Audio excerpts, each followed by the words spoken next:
Les deux cantiques ont parlé de l'Éternel. Je ne sais pas si on considère ce que ça veut dire, éternel. Je pense que pour une petite partie, mais peut-être pas en entier. Et il a été question de roi. Et il me semble que la dernière fois, je vous ai parlé de la reine d'Angleterre. Je ne sais pas si vous étiez attentif, mais je vais encore parler de la reine d'Angleterre. C'est pas une amie proche, hein, je vous rassure, mais parce que j'ai lu un article dans le journal que j'ai trouvé savoureux, mais qui est très très intéressant. C'est l'histoire de Jeanne Dulay, 4 ans, qui voulait inviter la reine d'Angleterre, 91 ans, à son 5e anniversaire. Pourquoi pas ? Après avoir demandé à sa mère d'arranger une rencontre et s'être entendu dire que c'était impossible, il décide alors de lui envoyer un faire-part directement à Buckingham Palace. La fête devant se dérouler le 25 juin, au nord-est de Londres. Il pensait que cela laisserait la reine Élisabeth II le temps de préparer son voyage. Il écrit : « Chère reine Élisabeth, je pense que vous êtes la meilleure reine du monde. » Je passe la pommade. Hein. J'aime votre couronne et votre cape rouge, c'est comme les super-héros. J'aime les chevaux, comme vous, j'aimerais venir voir les vôtres, ce serait super. Il explique ensuite vouloir devenir pilote pour voler dans la Royal Air Force, mais aussi qu'il souhaite aider les enfants pauvres. Est-ce que vous pouvez faire en sorte que tout le monde aide les enfants, vu que vous êtes la reine et que tout le monde vous écoute ? Lui demande le jeune garçon.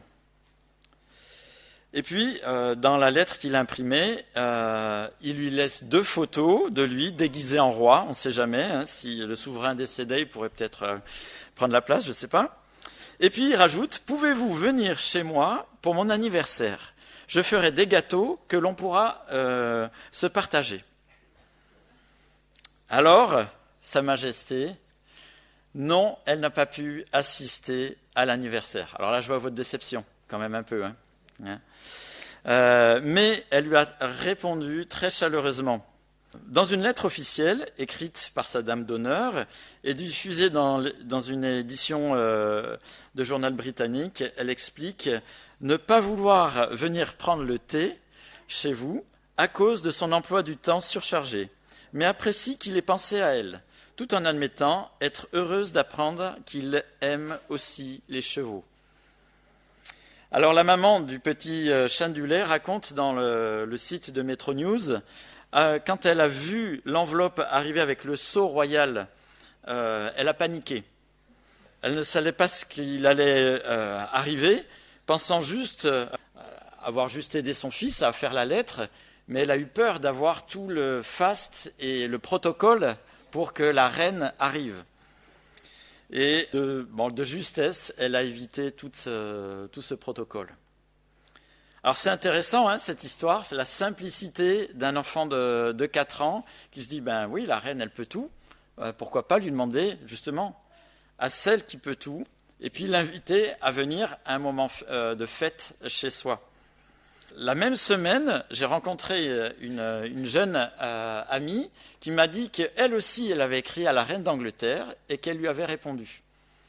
Donc peut-être que vous pourrez vous essayer, peut-être que vous recevrez une lettre en retour de la reine d'Angleterre. Mais si j'ai été arrêté par cette lettre, ce n'est pas juste pour nous distraire ce matin, c'est parce que ça renvoie à un texte qu'on va lire maintenant dans l'évangile de Marc, au chapitre 10 et au verset 13, où on se retrouve dans le cheminement de l'évangile de Marc. Et ce n'est pas moi qui vais en donner l'explication, c'est vous. Donc il va falloir être attentif. Je vais vous interroger, c'est vous qui allez donner les réponses. Je pense que vous avez la même dose de Saint-Esprit que moi, et vous êtes autant capable de donner des bonnes réponses. Alors chapitre 10, et on lira à partir du verset 13. Alors, il est question de Jésus, bien sûr. Des gens lui amenaient des petits enfants afin qu'il les touche. Mais les disciples leur firent des reproches.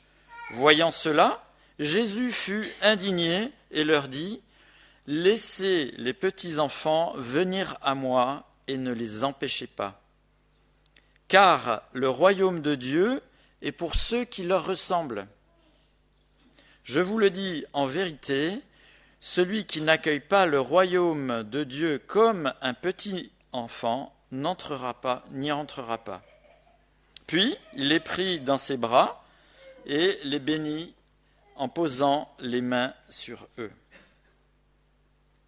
Un texte qu'on connaît, j'espère, dont on a entendu parler. Et ici, clairement, Jésus dit que pour rentrer dans le royaume de Dieu, il faut avoir les dispositions d'un petit enfant. Alors ça tombe bien, on en a quelques-uns ce matin. Ils peuvent y aller, ils peuvent crier, comme ça on les entendra bien.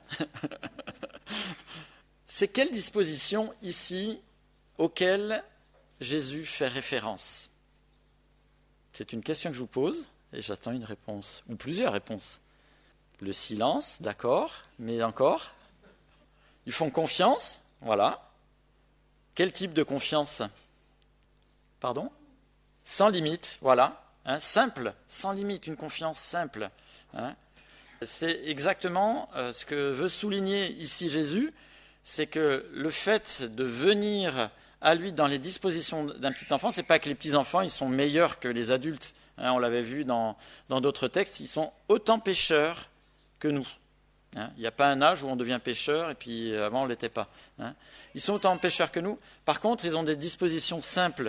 Si il y a la solution quelque part, eh ben j'y vais, j'ouvre les bras et je ne me pose pas de questions. Tandis que nous, les adultes, ce n'est pas la même chose. Et on va lire la suite du texte, mais avant, j'aimerais qu'on puisse interpréter 2 cantiques. Prosternez-vous et Jésus-Christ est Seigneur, en se rappelant tout simplement la grandeur de Dieu et puis la simplicité aussi avec laquelle on peut venir vers lui au travers de Christ.